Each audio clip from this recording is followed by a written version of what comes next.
الحمد لله رب العالمين والعاقبة للمتقين ولا عدوان إلا على الظالمين وصلى الله على سيدنا محمد وعلى آله وصحبه أجمعين وبلين السلام عليكم ورحمة الله وبركاته إن شاء الله رانتنا وبلي سخينيا بدري دولالين قرتي رانتنا نيروبي ايربورتي ديني فيني زيارة كانوا بيردوا في وبلي سخينيا بدرين ما شاء الله نما قرتي خيري الدود لغو نما قرتي أبا مسكينة abbaa gartee rakkataa cinaa dhaabbatu uummata keenya kana hedduu gartee gargaaruudhaan beekamu ka gartee miskiina cina ufa cinaa dhaabbatu arraan tana gartee Naayiroobii nu bira dhufee kunoo ziyaaraa gartee as hojii jirra. Nama hedduu khayrii dalagu akkasumatti gartee warra akka gartee isaatti khayrii dalagu ammaas ka agarree obboleessa keenya warra akka gartee Zakkii Mahamma fa'a hedduu nama khayrii dalagu inninis akkasumatti gartee obboleeyyan keenya kabiraallee warra akka gartee yaadataa jira. Hedduugaa khayrii gartee duuba arraan tana obboleessi keenya Badrii maashaallah Naayiroobii tana kootu jenneeni yeroo hedduu isaaf mijjooyneefi guyyaa rabbi jee malee sin taatu. Arraan tana kun amma eerpoortii finnee asitti waliin jirra hedduu takka gammannee isa arguu keenyaaf nu bira dhufuudhaan gartee hedduu gammannee obboleeyyan keenya ka gartee ka gaaddisaati hojii arraan tana gartee qeeballee dhufnee meega Naayiroobii haala Naayiroobii isaanillee namuma dhufanii inshallah meega gammachuu gartee isaanitti dhagahame obboleessi kiyya Haji Badrii mee waan jedhu dhaggeeffanna inshallah barakallahu fiikum. Bismillahir Rahmanir Rahim. Alhamdulillahi Rabbil Alamin. Wassalatu wassalamu ala Rasulillah. Assalamu alaikum warahmatullahi wabarakatuh.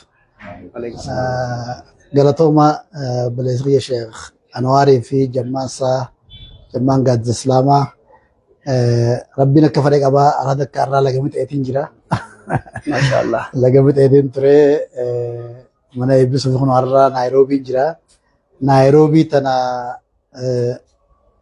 hedduu maqaan siiga namu dhiira hedduu as keessa dabre dhiira hedduu as keessaan gara biyya alaa dabre maqaa Naayiroobii kanaa fi oduu Naayiroobii gurraa fi waraqaa irratti niin quufe niin balaqqabe ammoo takkaan dhufne namni akka beekatu Naayiroobiin dhaqee naan jaa sheekni yeroo hedduu kootu naan jedhe namni biraas hedduun affeeranii guyyaa rabbi jedhamu malee taatu har'a kun rabbiin nu fidee sheekaa fi Jammaanis wal nu garsiisee akka gaariitti aeropoortii dhufanii makiinaa waan garteen fuudhanii kun amma naagana nyaannee geeba funyaan kaa'u jirraa rabbiin guyyaa bakkuma gartee dhaqaa jee guyyuma inni jee malee taatu hedduun gammade Naayiroobii wakkaan sodaadhee miduraaniin sodaadhee wayiifiin sodaadhee inumaatu galuu rabbi beeka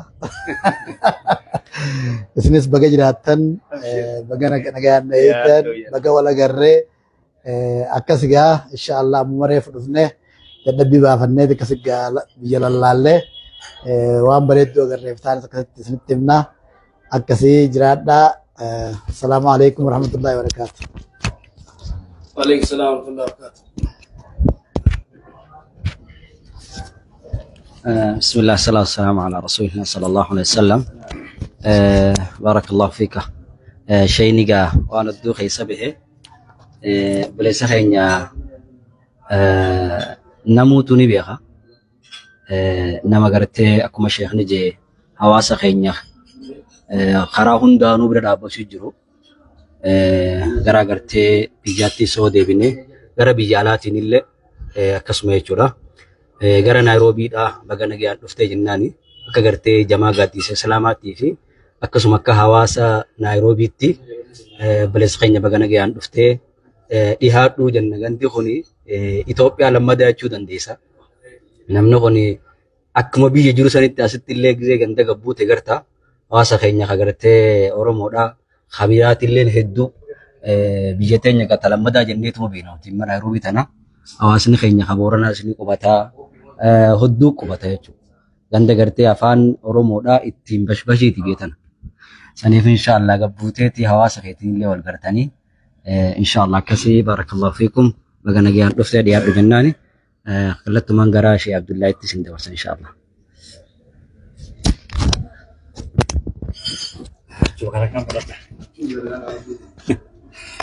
بسم الله الرحمن الرحيم الحمد لله والصلاة والسلام على رسول الله صلى الله عليه وسلم sheekhiin keenya Sheekh Nawaarii fi akkasuma obboleessa keenya Haji Badrii tawakkalis dubbatanii jiranii.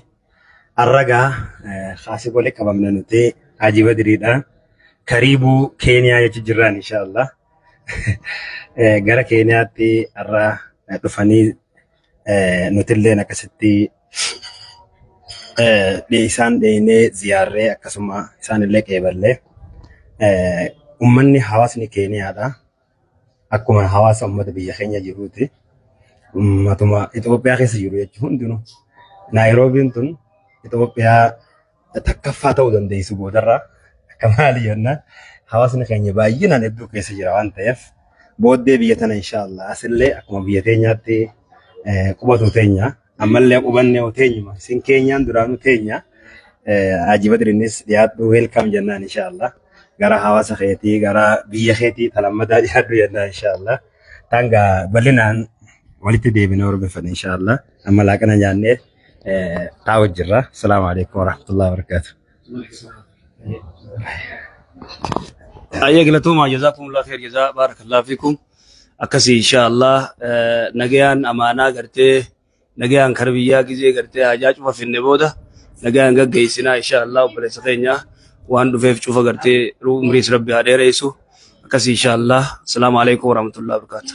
Alaikum salam wa rahmatullahi wa barakatuh.